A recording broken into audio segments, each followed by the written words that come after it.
அவர் கட்சியே கலைச்சிருவாருன்ற மாதிரி தான் இருக்குது எலெக்ஷனுக்கு அப்புறம். அப்படிதான் இப்போ இப்போ அவரோட செயல்பாடுகள் ஒரு நடவடிக்கை எல்லாமே அப்படி தான் இருக்குது. ஸோ நம்ம வெயிட் பண்ணி பார்க்கணும். நல்ல திரைப்படங்கள் அவர்கிட்ட மறுபடியும் நம்ம எதிர்பார்க்கலாம். நல்ல திரைப்படங்கள் அவர் என்னைக்கு நடிச்சிருக்காரு அப்படின்னு நீங்கள் நினைக்கிறீங்க? என்டர்டெயின்மெண்ட்டான திரைப்படம் நடிச்சிருக்காரு. நல்ல திரைப்படம் அவர் எங்கே நடிச்சிருக்காரு? அவனால் ஏதாவது ஒரு பாசம் மலர் மாதிரி அண்ணன் தங்கச்சி பாசத்தில் கண்ணீர் விட்டு யாராவது போயிருக்காங்களா? இல்லை ஏதாவது நல்ல திரைப்படங்கள் முத்திரை பதிக்கக்கூடிய அவார்டு படங்களோ இல்லை தேசிய அளவில் பாராட்டப்பட்ட படங்களோ இல்லை குடும்பமாகவே பார்த்த படம் எதாவது இருக்கான்னா ஒரே ஒரு படம், அது மலையாள டைரக்டர் பண்ணது தான்.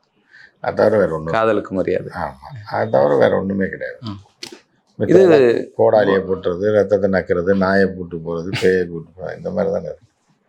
இது ப்ரொடியூசருக்கு ஒருவேளை இது நல்ல செய்தியாக இருக்குமோ?